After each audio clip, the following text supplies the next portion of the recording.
la continuación del programa 30 días de multitudes.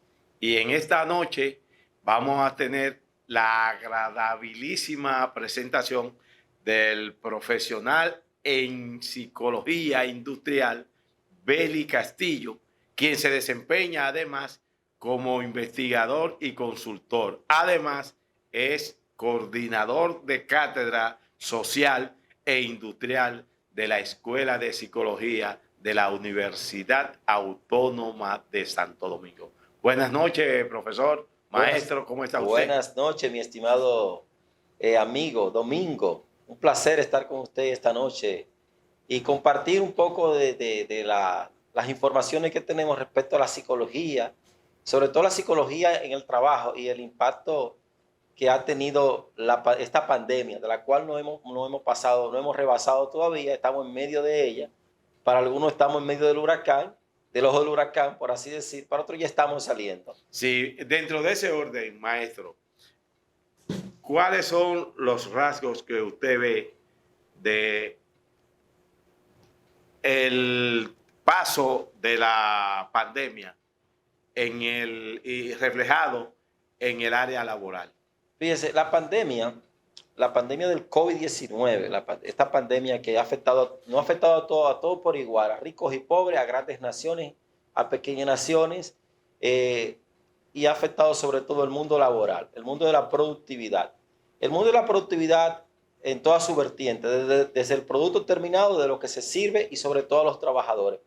Y uno de los efectos, por así decir, es que se retomó el teletrabajo, por ejemplo. De manera inmediata, los empresarios y todo el mundo, al ser confinado, que fue la primera medida que se tomó, se revolvió al teletrabajo. El teletrabajo, que es una idea que nace en la década del 70, básicamente en Estados Unidos de Norteamérica, con la idea de llevar el trabajo a la casa por un problema de transporte que había en ese momento, por el caos que tenían las grandes ciudades como la de Nueva York, por ejemplo, o las ciudades de Miami, o la misma ciudad de California, y otras grandes ciudades donde el congestionamiento era muy alto. Entonces, ¿cómo llevábamos el trabajo a la casa? Fue el primer efecto.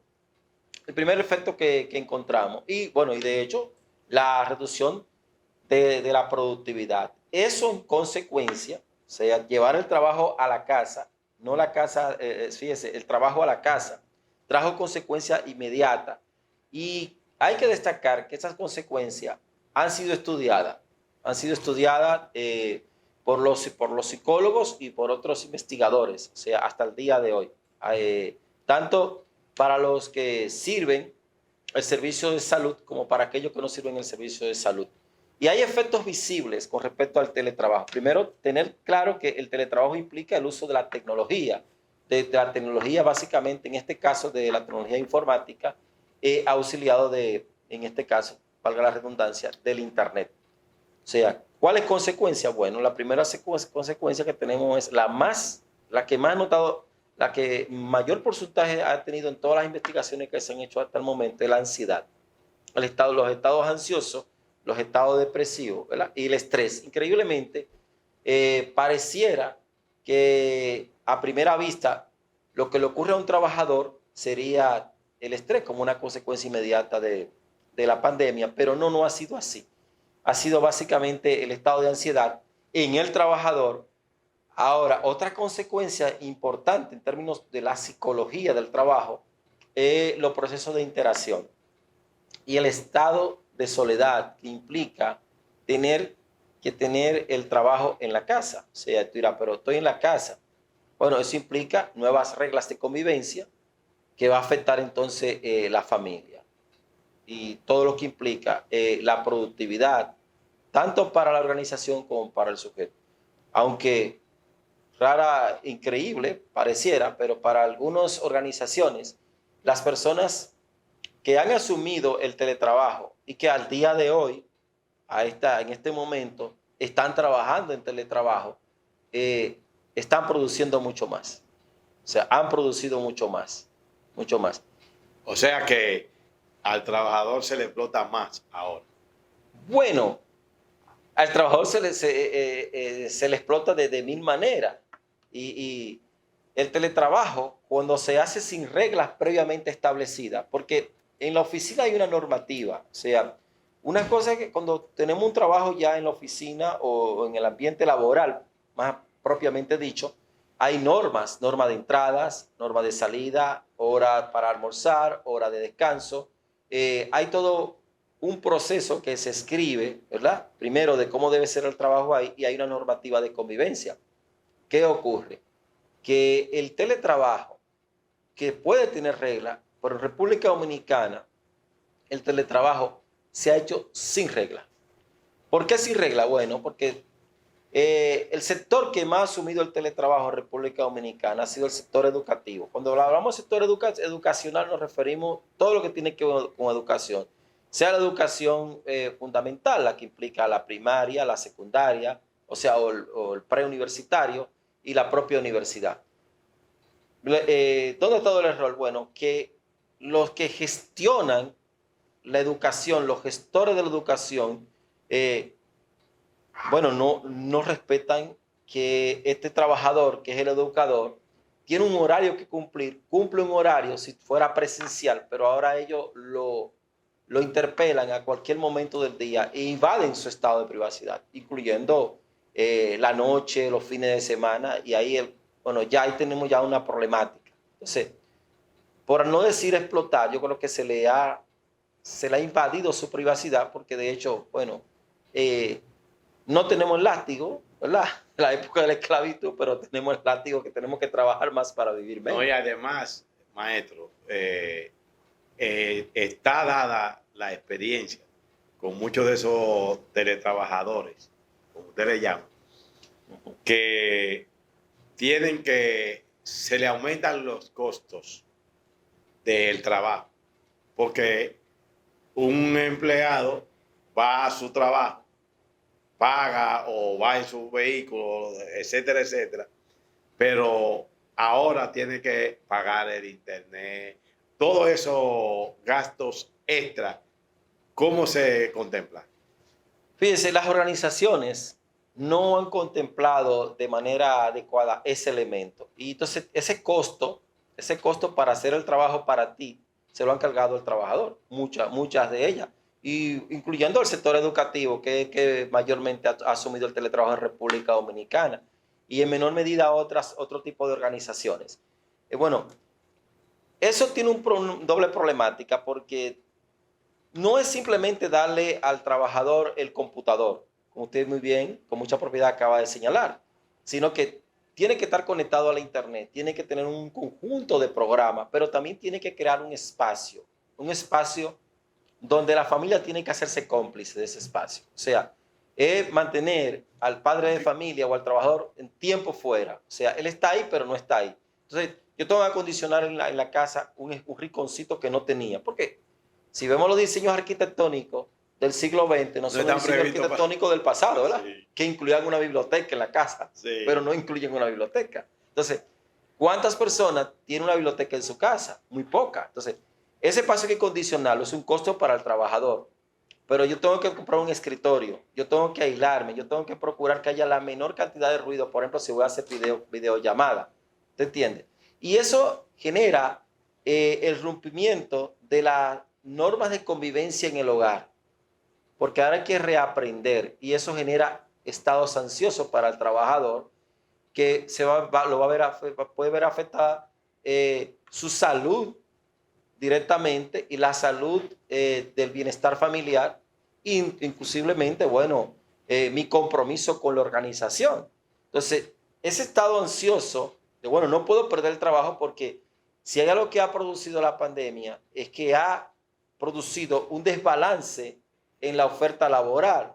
¿Y por qué un desbalance en la oferta laboral? Bueno, porque aunque hay nueva oferta de trabajo, por ejemplo, pero ¿cuánta gente estaban preparadas para asumir esa oferta de trabajo? Oferta de trabajo que tiene que ver con la informática, con los programadores, con los que dan seguimiento a las ads o los creadores de ads, y el trabajo del repartidor o del que va, el repartidor, sea en un motor o en una camioneta. Entonces, los otros trabajos han desaparecido, pero han desaparecido y han disminuido, más bien no han desaparecido, han disminuido de manera intencional. Eso genera en el sujeto que está preparado para el puesto de trabajo un estado de incertidumbre. Tenemos otra condición psicológica que está presente y que va a seguir en aumento, porque la desaparición del hombre en el trabajo como lo conocemos hoy día está programada. Si vemos y revisamos la conferencia de Davos, la que ocurrió en este año en Suiza y las que se han dado subsiguientemente, una cosa que se han planteado ahí es reducir la mano laboral del ser humano al más del 70-80% de aquí al 2030, o sea, colocar la inteligencia artificial y colocar la robótica y cosas. Exactamente. Entonces, eso va a generar una nueva forma de ver el trabajo y una nueva forma del qué va a ser el sujeto.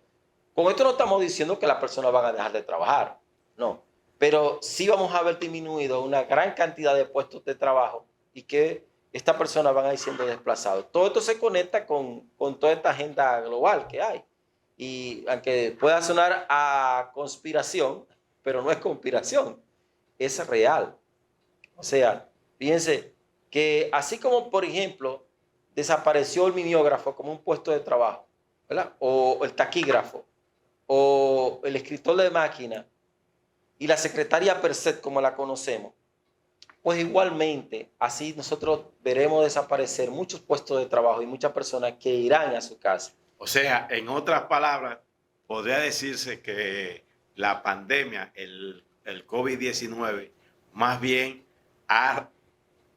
podría decirse, empujado un adelanto, ha provocado una revolución dentro de lo que es el trabajo en todo el mundo. Sí, claro, claro. La pandemia, muy bien, como usted acaba de decir, ha adelantado, ha empujado lo que ya se tenía programado. O sea, tener más personas en las casas trabajando, reformar los puestos de trabajo, o sea, y dárselo a la inteligencia artificial y a la robótica, ha sido uno de los resultados de la pandemia. Y ojo con esto, si analizamos los resultados de las pandemias pasadas, todas las pandemias pasadas han generado nuevos puestos de trabajo, pero también algo sumamente interesante que ha producido la pandemia es eso. O sea, por ejemplo, la pandemia, ¿cómo surge la policía como cuerpo de orden público? Surge en medio de una pandemia. En medio de una pandemia. O sea, si nosotros vemos el pasado, la figura del policía no existía como lo conocemos hoy día hasta la pandemia del siglo pasado, del principio del siglo pasado, que son estos sujetos que se colocaban para aislar. Todo esos aspectos. Entonces, lo que llegó, lo que trajo la pandemia, no lo va a cambiar. Se quedó. Hay cosas que ya se quedaron. Por ejemplo, la ciudad de Santo Domingo, el Distrito Nacional, no tiene restricciones de movilidad. O sea, no hay toque de queda. Solamente la restricción que se le pide al ciudadano aquí en la ciudad capital es simplemente el cubrebocas. Ahora, si usted observa, hay horario en muchas organizaciones que se siguen manteniendo como si estuviéramos en medio de la pandemia. Bueno, ¿por qué? Porque se redujo personal y porque los usuarios han aprendido a utilizar las aplicaciones, las apps o aplicaciones que están en los celulares. Y un caso es el sector bancario. El sector bancario cerraba 9, 10 de la noche. Si usted observa, 7 de la noche. O sea, eso se quedó. Muchas personas prefieren utilizar las aplicaciones y no ir al restaurante. Y ahora con este nuevo incentivo de no pagar impuestos de la gente, ¿qué ocurre? Que los estilos comportamentales sociales o los comportamientos sociales, la pandemia lo modificó y aunque para muchos sea tal vez poco perceptible, pero esa realidad está ahí y no creo que vaya a cambiar. En otras palabras, maestro, podría decirse que dentro del mal que ocasiona la pandemia, el sector empresarial per se ha sido el gran beneficiado en cierta medida. Sí, un sector sí, claro que sí. Sobre todo el sector que hay dos sectores que han sido fundamentalmente beneficiados: el sector salud y el sector financiero. Si usted observa, porque es interesante, o sea, fíjense, de todas las organizaciones, la que no ha tenido pérdida, y no ha sido ni el sector salud ni el sector financiero. Sus ganancias se han visto cuatriplicadas. Bueno, y las tecnológicas, ni decir. Todo lo que tiene que ver con tecnología ha sido grandemente beneficiado. Entonces, otros sectores industriales, como ha ocurrido en el pasado, van a desaparecer y otros se van a mantener. Y esto tiene una implicación en los puestos de trabajo. Y otra cosa, no sé si usted estaría de acuerdo con que otros sectores que se han beneficiado es el que tiene que ver con el abastecimiento de alimentos. Correcto, el sector alimentario. La gente consume más comida ahora en medio de la pandemia que antes, porque está el día entero en su casa con los muchachos pidiéndole picadera, pidiéndole que todo ese tipo de cosas. En definitiva, yo creo, no sé si usted está de acuerdo, que desde ese punto de vista, el comercio en su, no el textil, pero el que tiene que ver con el habituallamiento de comestibles, fue un gran beneficio. El sector alimentario, por así, sobre todo de productos ya procesados, comida procesada, sí, y de productos no procesados, en este caso los supermercados. Sí. Todo lo que tiene que ver con abastecimiento de alimentos. O sea, la pandemia es lo que tenemos que tener bien presente. La pandemia tiene consecuencias que van a permanecer en el sector laboral, puestos de trabajo que van a desaparecer, que no lo ve el que está en el día a día. Nosotros que estamos en esto lo estamos viendo, y van a surgir nuevos puestos de trabajo. Eso va a tener un impacto directo. Por ejemplo, lo que ocurre en las universidades hoy día, los profesores universitarios, lamentablemente, mire, yo me voy a atrever a decir algo que para muchos va a ser tal vez algo espantoso, pero tendrán su día contado, porque la inteligencia artificial está tomando terreno. Hay que prepararse para ella. Hay que prepararse y ver la nueva modalidad del profesor universitario, porque ahora la docencia universitaria, y estamos hablando de trabajo, se hace ahora a través de plataformas. ¿Y cuántas entidades universitarias de educación superior están volviendo a la presencialidad? Y tú puedes decir, bueno, pero en Estados Unidos muchos volvieron a la presencialidad. Sí, muchos volvieron a la presencialidad, pero también ellos tienen una alternativa de no presencialidad que los usuarios, en este caso los educandos, el que quiere formarse en una universidad, está eligiendo la no presencialidad. ¿Entiendes? En República Dominicana, porque las cosas no son de manera inmediata, las cosas tienen, a menos que ocurra un hecho gravoso, un hecho súbito, ¿verdad? Un hecho de la naturaleza, como la pandemia, un terremoto, un huracán, o un hecho provocado por el hombre, como una gran guerra. Entonces las cosas vienen de manera súbita, pero las cosas son programadas.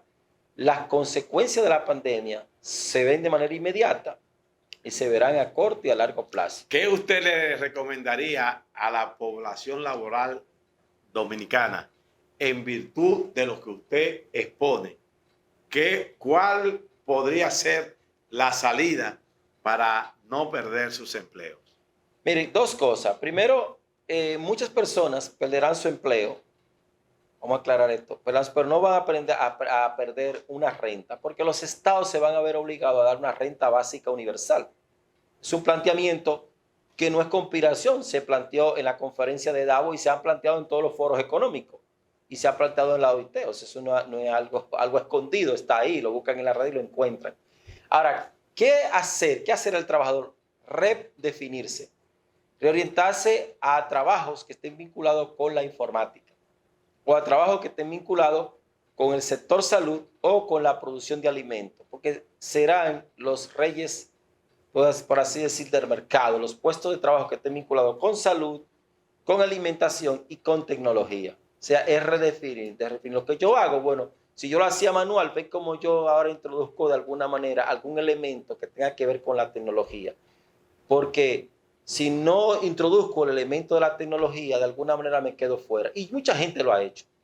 Mucha gente lo ha hecho. Mucha gente, por ejemplo, que vendía ropa de segunda mano, opaca, como se dice acá en la República Dominicana. Mucha gente, bueno, ahora no solamente tiene la paca en la marquesina de la casa, sino que la tiene o en una página, o la tiene por WhatsApp, o la tiene por Facebook. Y hace hasta Servicio personal a domicilio. Exactamente. Eso se llama reinventar el trabajo. Es reinventar el trabajo con la tecnología. Esa es la respuesta. Hay que decirle a los amigos televidentes, que a lo mejor muchos no lo saben, que la reunión de Davos es donde se juntan anualmente los presidentes o los representantes de los principales países del mundo para acordar temas importantes que tienen que ver con la economía y todo eso por el estilo. Claro. Y de eso se trata, que hoy por hoy este mundo es una aldea global. Correcto. Y que todo tiene su incidencia. Maestro, tenemos con el dolor de nuestra alma tener que decir adiós. Y yo me propongo buscarlo a usted después para que tratemos cómo marcha el asunto laboral desde el punto de vista psicológico. En qué medida el pueblo, la población ha podido ir rebasando para salir de esa situación. Y quiero que usted nos invite, esté como invitado con nosotros para una próxima ocasión. Con mucho gusto, mi querido Domingo, estaremos aquí cada vez que usted nos requiera, dando informaciones que son de orientación y necesaria para la comunidad dominicana, la comunidad académica y el ciudadano común y corriente que necesita informaciones certeras y acabadas. Cuente conmigo, cuando usted me requiera, aquí estamos. Así estará. Gracias a los amigos televidentes de 30 días de multitudes que hoy han estado disfrutando de esta interesante entrevista con el maestro Beli Castillo. Gracias y nos veremos.